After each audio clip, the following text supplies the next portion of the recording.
नमस्कार प्यारे बच्चों, मैं सुखवीर सिंह आपका स्वागत करता हूं आपके अपने YouTube channel Sukhvir PC study point में। और हम पढ़ रहे हैं कक्षा 11 की केमिस्ट्री, अध्याय नंबर 3, तत्वों का वर्गीकरण एवं गुणधर्मों में आवर्त्यता। इससे पहले हमने पढ़ा है मेंडलीव की मूल आवर्त सारणी का मूल आवर्त नियम, उसकी विशेषताएं। हमने अपने चैनल पे उन वीडियो को अपलोड कर दिया है, वहाँ हमारी प्लेलिस्ट में जाके आप उन वीडियो को पढ़ सकते हैं। ये हमारा 5वां वीडियो है। इससे के पहले 4 वीडियो हम अपने चैनल पे अपलोड कर चुके हैं। तो आज हम पढ़ते हैं मेंडलीव की मूल आवर्त सारणी का महत्व एवं उपयोगिता। आखिर मेंडलीव की मूल आवर्त सारणी का महत्व क्या है, ये उपयोगी कैसे हुई। तो हम बढ़ते हैं अपने टॉपिक की तरफ। तो हमारा इसमें क्या है, पहला पॉइंट है तत्वों के गुणों के अध्ययन में सुविधा। मेंडलीव ने अपनी मूल आवर्त सारणी को 8 वर्गों तथा 12 श्रेणियों में वर्गीकृत किया था। इन्होंने केवल 8 वर्गों के वर्गीकरण मात्र से ही इनके गुणों के अध्ययन में काफी सुविधा हुई थी, सरलता हुई थी, अध्ययन करना काफी सरल हो गया था। केवल 8 वर्गों को बांटने से ही, मतलब कहना चाहिए, इनके गुण, भौतिक और रासायनिक गुणों का अध्ययन करना सरल हो गया था। तो क्या है, मेंडलीव की मूल आवर्त सारणी द्वारा केवल 8 वर्गों के अध्ययन मात्र से ही सभी तत्वों के भौतिक व रासायनिक गुणों का अध्ययन करना क्या हो गया, सरल हो गया। क्योंकि एक ही वर्ग के सभी तत्वों के गुण कैसे होते हैं, एक समान होते हैं। तो एक ही वर्ग के सभी तत्व हैं, उनके गुण कैसे होते हैं, एक समान होते हैं। दूसरा क्या है, सही परमाणु भार व संयोजकता ज्ञात करने में सुविधा। क्या है, सही परमाणु भार व संयोजकता ज्ञात करने में सुविधा। तो मूल आवर्त सारणी में किसी तत्व की स्थिति से उसका परमाणु भार व संयोजकता ज्ञात की जा सकती है। यानी कि वो तत्व मूल आवर्त सारणी में कहाँ पर स्थित है, उस आधार पर उसका परमाणु भार व संयोजकता ज्ञात की जा सकती है। इसे अनेक तत्वों पर लागू किया गया। तो ये हमारा हो गया दूसरा पॉइंट, काफी सिंपल भाषा में है। अगला पॉइंट क्या है, नए तत्वों की खोज में सुविधा। मूल आवर्त सारणी बनाते समय मेंडलीव ने अपनी आवर्त सारणी में बहुत से तत्वों के लिए खाली स्थान छोड़ दिए थे। आवर्त सारणी बनाते समय इन्होंने खाली स्थान छोड़ दिए थे, क्योंकि उन स्थानों पर आने वाले तत्वों की खोज उस समय तक नहीं हुई थी। जो खाली स्थान छोड़े थे, उन स्थान पर आने वाले तत्वों की खोज नहीं हुई थी, लेकिन उनके गुणों के बारे में ये पहले से ही भविष्यवाणी कर चुके थे कि यहाँ पे इस गुण वाला तत्व आएगा। तो क्या है, क्योंकि उन स्थानों पर आने वाले तत्वों की खोज उस समय तक नहीं हुई थी, परंतु खोज से पहले ही मेंडलीव ने उन तत्वों के गुणों को पहले से ही बता दिया था, जिससे वैज्ञानिकों को उन तत्वों को खोजने में काफी क्या हुई, सुविधा हुई। जिससे वैज्ञानिकों को उन तत्वों को खोजने में बहुत ही सुविधा मिली। तो ये इनकी उपयोगिता है, किसकी, मेंडलीव की मूल आवर्त सारणी की। इस तरीके से मेंडलीव की मूल आवर्त सारणी उपयोगी सिद्ध हुई। अब हम बढ़ते हैं मेंडलीव की मूल आवर्त सारणी के दोषों की तरफ। अब हम दोष पढ़ते हैं, क्या क्या दोष रहे मेंडलीव की मूल आवर्त सारणी के। बढ़ते हैं अपन आगे। हम बढ़ते हैं आगे। आगे क्या है, मूल आवर्त सारणी के दोष। अब हम पढ़ेंगे यहाँ पे मूल आवर्त सारणी के क्या क्या दोष रहे, क्या क्या इनकी कमियां रही। तो सबसे पहला दोष है परमाणु भार का घटता क्रम। जबकि मेंडलीव का मूल आवर्त नियम था परमाणु भारों का बढ़ता हुआ क्रम। तो घटता हुआ क्रम कैसे है, इसको हम देखते हैं कि मेंडलीव ने मूल आवर्त सारणी में गुणों को मिलाने के लिए कुछ स्थानों पर अधिक परमाणु भार वाले तत्वों को इन्होंने पहले रख दिया, कम परमाणु भार वाले तत्वों को इन्होंने बाद में रखा।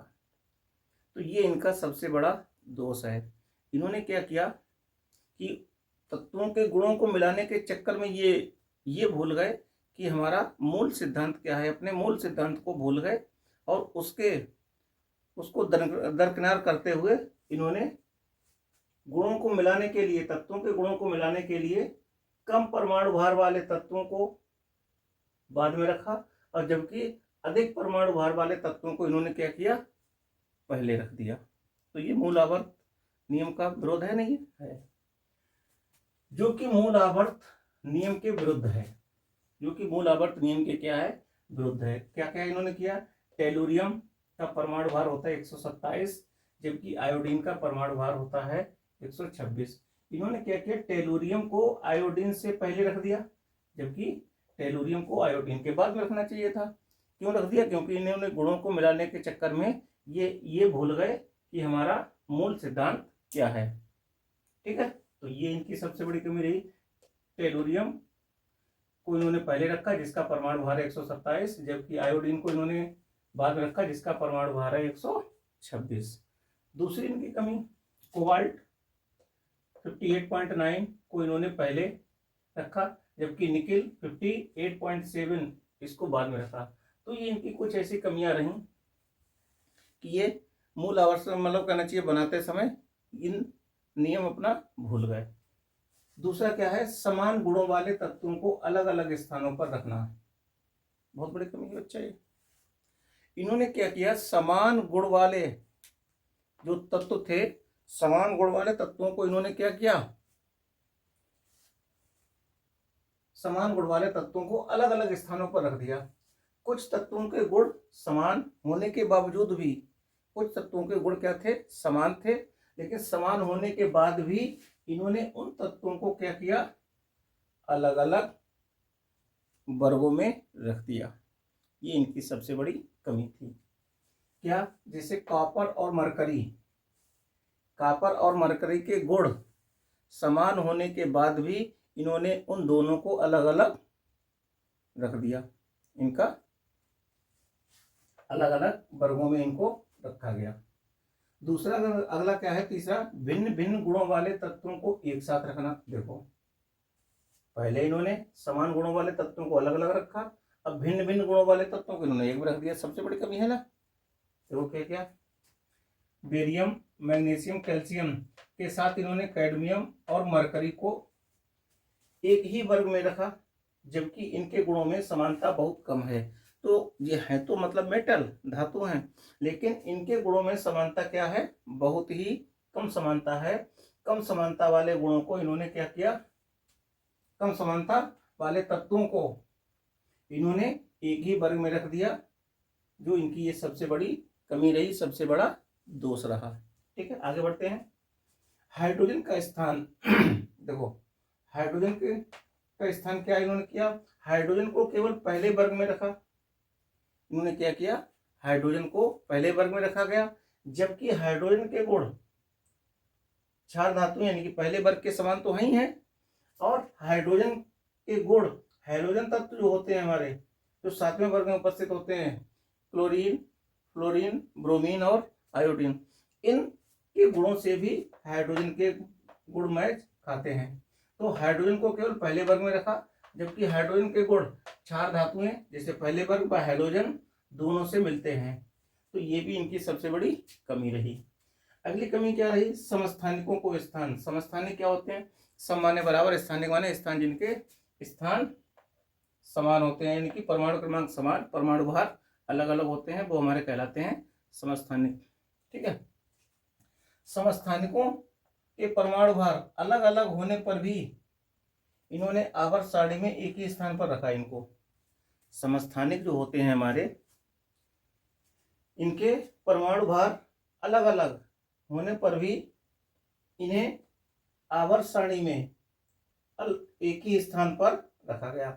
जैसे हाइड्रोजन के 3 समस्थानिक होते हैं, एक होता है प्रोटियम, ड्यूटेरियम और ट्राइटियम। 3 समस्थानिक होते हैं, प्रोटियम 1H1 कहलाता है, ड्यूटेरियम 1H2, ट्राइटियम 1H3। तो ये हाइड्रोजन के 3 समस्थानिक हैं। इनके बेटे परमाणु क्रमांक तो समान है सबका, एक एक एक, लेकिन परमाणु भार क्या है, 1 2 3। ये परमाणु भार अलग अलग होने पर भी इनको एक ही स्थान पर जगह दी गई, जो कि ये इनके मूल आवर्त नियम के क्या है, विरुद्ध है। तो ये इनकी कुछ कमियां हैं, और भी कमियां हैं, उनको हम आगे डिस्कस करते हैं।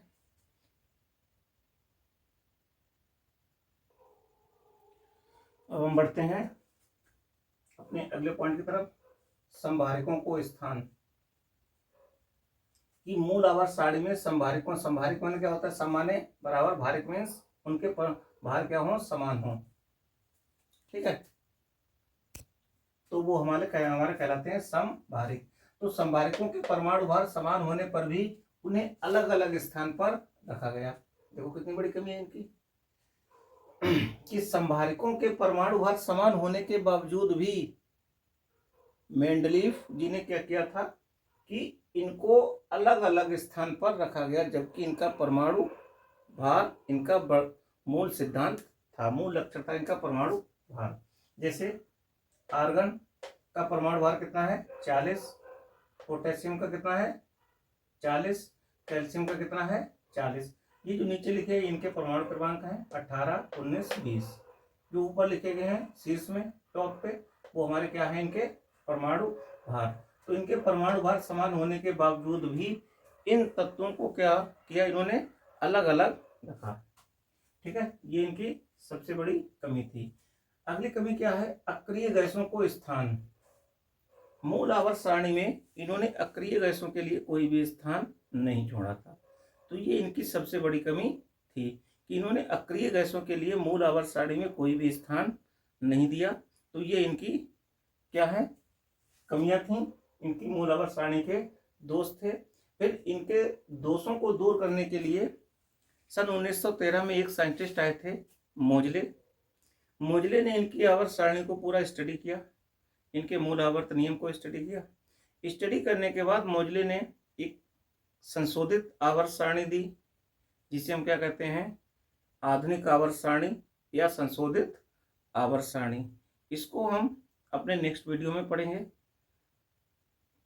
ठीक है, फिर मिलते हैं नेक्स्ट वीडियो में। Thank you for watching.